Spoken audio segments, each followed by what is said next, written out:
अल्लाह अकबर व बका अला खतीअतिही। तन्हाई में बिस्तर पर अपने गुनाहों को याद करके रोने वाला। रात का सन्नाटा है, सारा मदीना सोया हुआ है। नबी अलैहिस्सलाम की बारी माई आयशा के यहाँ है, उम्मुल मोमिनीन आयशा के यहाँ है। कितनी तमन्नाओं के बाद अल्लाह के रसूल की बारी आई है। हज़रत आयशा रज़ी अल्लाह तआला अन्हा खाना खिलाई, पकाई, बिस्तर लगाया।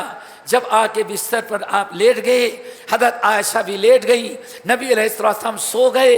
तो हज़रत आयशा कहती अचानक मैंने देखा नबी अलैहिस्सलाम के हिचकियाँ बन रही, आप रो रहे हैं। मैंने कहा या रसूलल्लाह आप क्यों रो रहे हैं? कहते उठ करके देखा, कहते अल्लाह की कसम नबी अलैहिस्सलाम के दाया हाथ है, इसी पर आपका रुखसार मुबारक है, आंसू बहते हैं यहाँ से टपकते हुए दाढ़ी पर। कहते बिस्तर और तकिया गीला हो चुका था। मैंने कहा या रसूलल्लाह फिदा का अबी व उम्मी, हमारे बाबा आप कुर्बान हो, आप खुशी खुशी घर में आए, खाना खाया, बातें हमसे करते रहे, अचानक बिस्तर पर आने के बाद इस तरह से आप रोने लगे, क्या चीज़ है?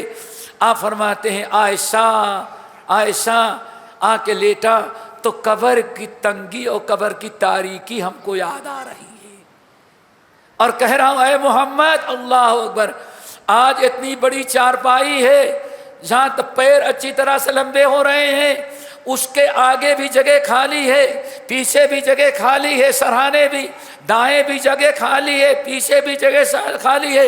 ये दरो दीवार है, इतने लंबे चौड़े कमरे के अंदर आप लेटे हुए हैं। अल्लाह के रसूल फरमाते हैं फिर मैं सोचता हूँ कि ये लेटे हैं, लेकिन कब्र में लेटेंगे तो मीटर नहीं होगी बल्कि फिट का हिसाब होगा। न दाएं जगह होगी न बाएं जगह होगी, न इतनी छत ऊंची होगी न इतनी बड़ी चारपाई होगी, न पैर। अल्लाह अकबर। आयशा कब्र की तारीकी को याद करके फिक्र रोना आ रहा है कि जब तक यहाँ है ऐसे आराम, कब्र में जाने के बाद पता नहीं क्या होगा। गुन जब लेटे या तन्हाई में हो तो अपने गुनाहों को याद करें। मुस्नद अहमद बिन हंबल की रवायत बसनद सही, ये आखिरी हदीस, अल्लाह रसूल मिंबर पर खुतबा दे रहे हैं, फरमाते या अय्युहन्नास सुब्हु, ऐ लोगो अपने गुनाहों को याद करके भी चांद से रो लो, अभी तौबा का दरवाजा बंद नहीं है। मलकुल मौत देखने के पहले तक अल्लाह ने तौबा का दरवाजा खुला है। अपने गुनाहों को याद करके रो ले, तौबा कर ले, इस्तिग़फ़ार कर ले।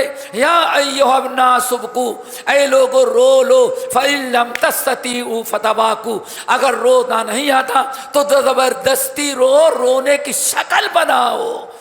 कम से कम रोना नहीं आता, आंखों में आंसू नहीं आते, दिल नहीं रोता, तो कम से कम रोने की फतबाकू, जबरदस्ती रो। मुमकिन है जबरदस्ती रोने लगो तो अल्लाह रहम फरमा के हकीकत में भी रोने वाला बना दे। क्यों?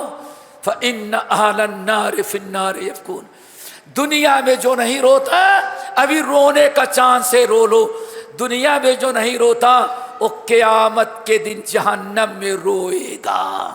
अल्लाह अकबर। फ़इन्न अहलन नार फ़िन्नार यफ़कून, जहन्नम में इंसान रोएगा। फतसीलु दमू, और जब रोएगा तो उसके आंख से आंसू बहेंगे, आंसू बहेंगे। फतन कहते दमू, और रो रहे तो जिस्म का पानी खत्म हो जाएगा तो खून के आंसू रोएगा। फतसीलु दमा, अब खून के आंसू रोएगा। जब खून जिस्म का खत्म हो जाएगा तो जहन्नम में जो उसका जिस्म पक रहा है, जो खून जो पीप बहेगा, वो पीप के आंसू रोएगा। अल्लाह फरमाए ये वक्त आने के पहले अभी रो लो ताकि वहां रोने से बच जाओगे। क्यों?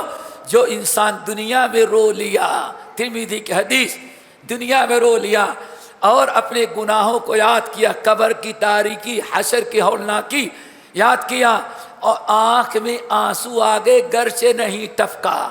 اللہ رسول فرمایا آنکھ میں آنسو آ گئے تو اللہ تعالیٰ نے اس کے اوپر جہنم ویسے ہی ناممکن بنا دیا جیسے جانور کا دودھ نکال لینے کے بعد واپس لوٹانا مشکل. کیا خیال ہے؟ گائے کا دودھ تو نکال لیا بکری کا، لیکن واپس پلا تو سکتے ہیں لیکن تھن میں واپس نہیں لوٹا سکتے. اللہ سبحانہ جس کے آنکھ میں اللہ کو یاد کرنے کے بعد اپنے گناہوں کو، قبر کی تاریکی، حشر کی ہولناکی، جہنم کی خطرناکی یاد کرنے کے سے انسان کے آنکھ میں آنسو آ گئے، اللہ جہنم اس کے اوپر حرام کر دیتا ہے. پھر آپ نے ارشاد فرمایا اگر نہیں رو گے اتنا روئے گا انسان، پہلے پانی کا آنسو، اس کے بعد خون کا آنسو، اس کے بعد کھڑا ہو کر کے روئے گا. جہنم کی آگ اوپر بھی ہے نیچے بھی ہے جہاں کھڑا ہے، سمجھ گئے نا. اور وہاں سے ایک نالی ہوگی اس کے پیر کے قریب سے، اور نالی بھی جہنم کے آگ کی ہوگی، اور یہ نالی سے خون پیپ آنسو بہیں گے اور وہاں حوض میں جائیں گے. اور کتنا روئے گا؟ یہ نبی صلی اللہ علیہ وسلم کا فرمان ہے، شک صبح کرنا جس کے اندر کفر بھی ہے.